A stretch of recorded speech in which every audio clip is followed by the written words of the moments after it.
চাল কুমড়ার মতো সবজিও যে এত ইউনিক ওয়েতে মাংস দিয়ে রান্না করা যায় এই রেসিপি না দেখলে অনেকেই হয়তো বা জানতে পারতেন না। এটা তৈরি করা অনেক সহজ আর একবার খেলে পুরা ফিদা হয়ে যাবেন।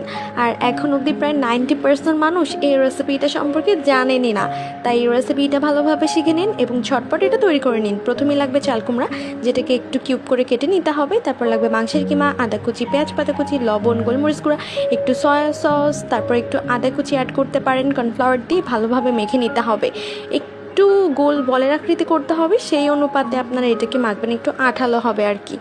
তারপর ফ্রাইং প্যানে তেল গরম করতে তাতে রসুন কুচি, আদা কুচি, পেঁয়াজ পাতা কুচি, কেটে রাখা চাল কুমড়ো, পরিমাণ মতো পানি এবং আগে থেকে যে মিশ্রণটা তৈরি করে রাখলেন ওইটা একটু গোল বলের আকৃতি করে এই পানির মধ্যে অ্যাড করতে হবে। তারপর এর মধ্যে অ্যাড করে দিবেন কিছু পরিমাণ লবণ, চিকেন পাউডার, একটু করে গোলমরিচ গুঁড়া এবং উপর দিয়ে কিছু পাকা মরিচ অ্যাড করে সুন্দরভাবে একটু নেড়ে নামিয়ে পরিবেশন করুন। যাদের ঝাল খাবার পছন্দ, আজকের রেসিপিটা দেখার পর একেবারে জিভে পানি এসে যাবে, এত বেশি টেস্টি ছিল। এখানে কিছু শুকনা মরিচ নিয়েছি আর হাফ কাপের মতো রসুনের কোয়া দিয়ে দিলাম। তারপর দিয়ে দিচ্ছি 1 কাপের মতো পানি, গরম পানি দিয়েছি, চাইলে নর্মাল পানিও দেওয়া যাবে। মরিচ আর রসুনটা সিদ্ধ করে একটা ব্লেন্ডারে নিয়ে নিলাম। সাথে দিয়ে দিচ্ছি 2টার মতো পেঁয়াজ, একটু বড় বড় করে কাটা। ভালো করে ব্লেন্ড করে নিয়েছি এই মিশ্রণটা। এখন দেখতে ঠিক এরকম হয়েছে।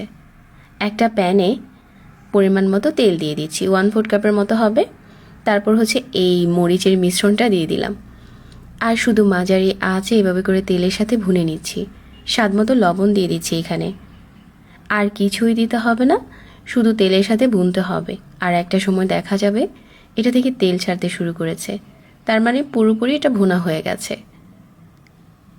এই পর্যায়ে হচ্ছে এটাকে আমি আরও একটু কালার আনিয়ে নিচ্ছি, কারণ এটা আমি বেশ কয়েকদিনের জন্য সংরক্ষণ করব। চাইলে কিন্তু এটা গরম ভাতের সাথে খাওয়া যায়, আবার একটুখানি নুডল সিদ্ধ করেও উপরে দিয়ে দিতে পারে যাদের কাছে স্পাইসি খাবার বেশি পছন্দ। এখন এটা আমি কৌটোতে ভরে রেখে দিচ্ছি, 1 মাসের মতো ভালো থাকবে। আর গরম ভাতের সাথে যখন বাসায় কিছুই থাকবে না, খেলে কিন্তু দারুণ লাগে।